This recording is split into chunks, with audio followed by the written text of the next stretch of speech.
Now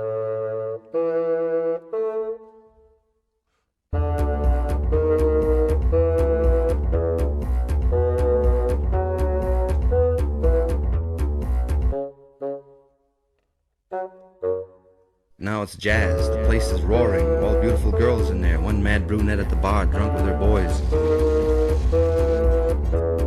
One strange chick I remember from somewhere wearing a simple skirt with pockets, her hands in there.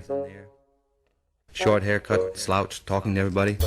Up and down the stairs they come. The bartenders are the regular band of Jack and the heavenly drummer who looks up in the sky with blue eyes, with a beard.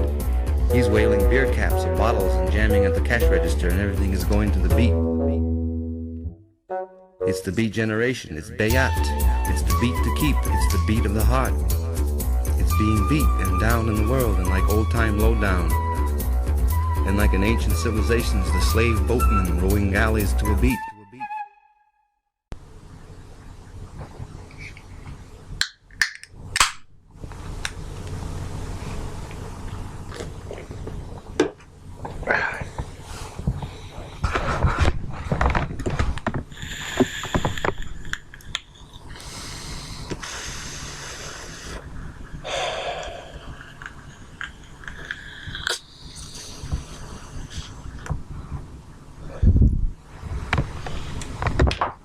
Hey guys, Colin here. Well, I just had a little memory pop in my mind of something that happened probably about 20 years ago. Linda, and JoJo, from some of my stories from a long time ago, we used to sit in a park here called South Park, and it was in downtown Lawrence, Kansas. And this park sat right across the street from the police station.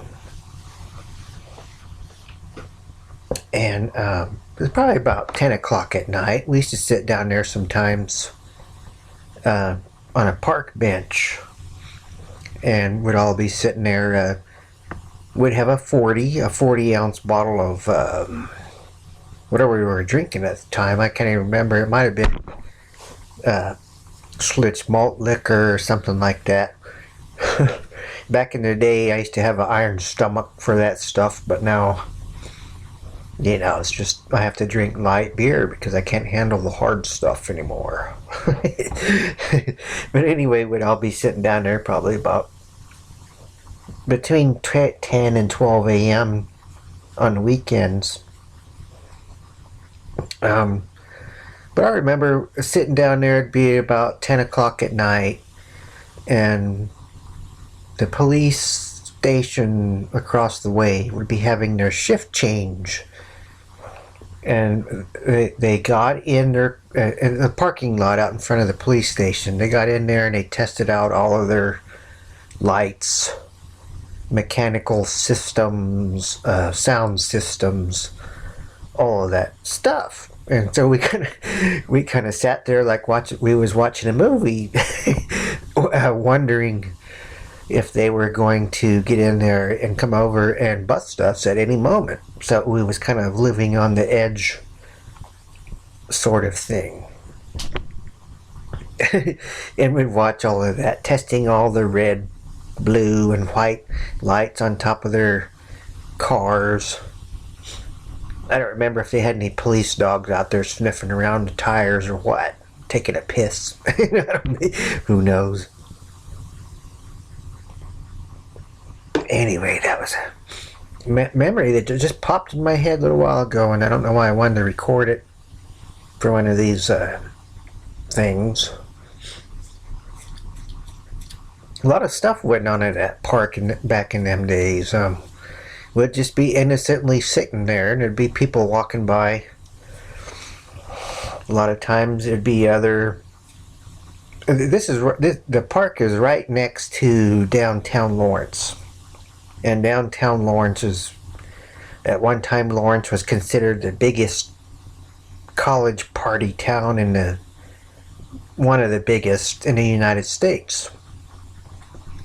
So there was always drunks walking by, college students in their khaki shorts and Birkenstock sandals, hippies dancing in the park with their drums and Australian whatchamacallits, horn thingies, that long tube, what do they call it? Oh, a didgeridoo.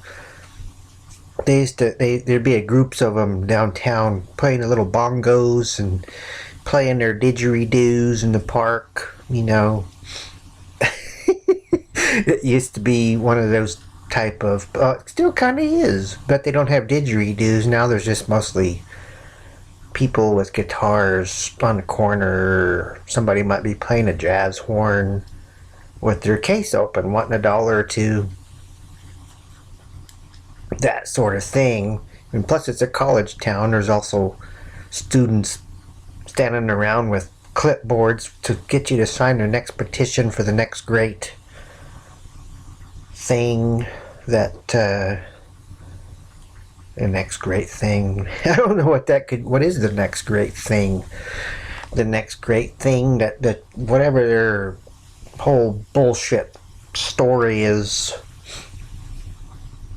The one that gets me is that they have people from the shelter here in Lawrence downtown, and they also have a clipboard now, and they want you to donate to the homeless shelter, which that one's legitimate. I understand that one, you know, because we got a big homeless population here, which I tend to visit with on occasion when I go down to shop for my records.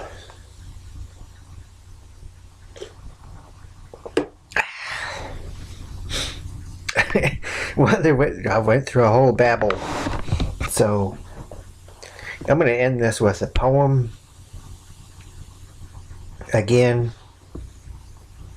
And this is an old memory, but actually it's a new memory from like maybe a week ago. I haven't named it. And we'll just jump right in. I think most of us remember the old times. I have such a shy existence, my legs shiver to even think about holding your hand. Just another fanboy, I suppose. Always my memory drifts to our first kiss. It was sort of a forced and sideways, but I remember all my sorrow left my soul, at least for that moment. Those moments count for something, and I cherish the ticks on grandfather clock. Old and dusty. Thrown away, broken glass under miles of shoes that do not fit anymore.